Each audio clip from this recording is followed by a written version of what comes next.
Bienvenue à la section 4. Le rôle des Community Educators Facilitators dans l'accompagnement vers l'autonomisation des communautés.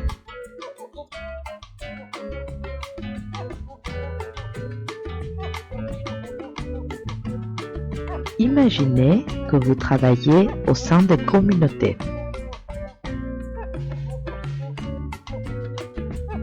Et que vous voulez travailler tout particulièrement avec les femmes membres de cette communauté. Vous vous demandez sûrement par où commencer. En principe, vous devez connaître les besoins, l'espoir, les attentes de ces femmes-là, les exigences et les situations familiales dans lesquelles elles se trouvent, les possibles réactions de votre communauté et le contexte politique et social général dans lequel elles se trouvent. Bien, mais qu'est-ce qui est encore plus important? C'est vrai, le changement commence à partir d'une simple histoire de succès. Laissez-moi partager avec vous quelques histoires récentes de réussite des personnes membres de la communauté Rome. Voyons l'histoire de Rachka. C'est une jeune femme rome qui a terminé ses études de médecine et qui deviendra bientôt médecin grâce au soutien de sa famille et de toute la communauté.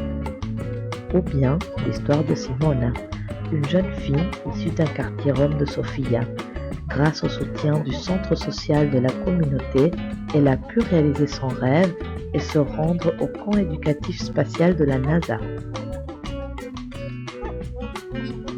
Nous vous invitons à trouver ces bons exemples au sein des communautés avec lesquelles vous travaillez pour encourager tous les membres à s'engager vers le changement qu'ils souhaitent. Votre rôle en tant qu'accompagnatrice ou accompagnateur au sein des communautés est de faire croire à ces femmes que le changement est possible pour elles. Vous ferez certainement face à des conversations difficiles, mais vous les aiderez en même temps à trouver les meilleures solutions adaptées pour elles. Le plus important, c'est que le changement commence par elles-mêmes.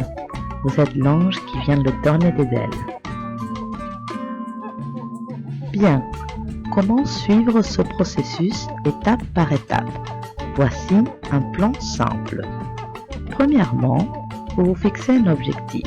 Par exemple, donner confiance aux femmes et les convaincre de croire à leurs compétences et à leurs connaissances et de se lancer dans une petite entreprise, dans un entrepreneuriat ou bien à trouver un emploi qui leur plairait ou à poursuivre leurs études.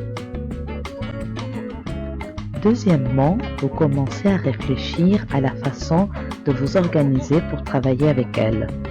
Comment, où et quand les rassembler? Comment gagner leur confiance? Troisièmement, la constitution du groupe.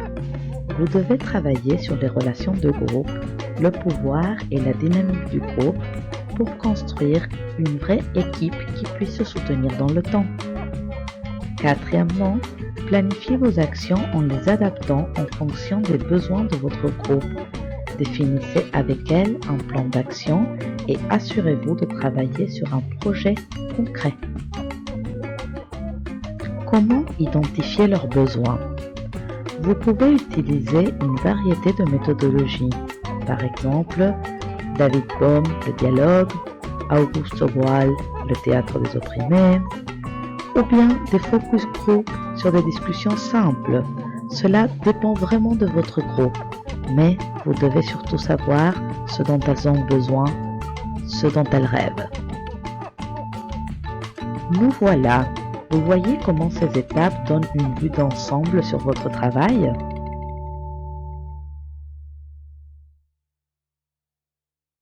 Bien joué! Consultez la leçon suivante pour découvrir comment co-construire les activités éducatives et comment travailler en groupe. Merci d'avoir regardé cette leçon.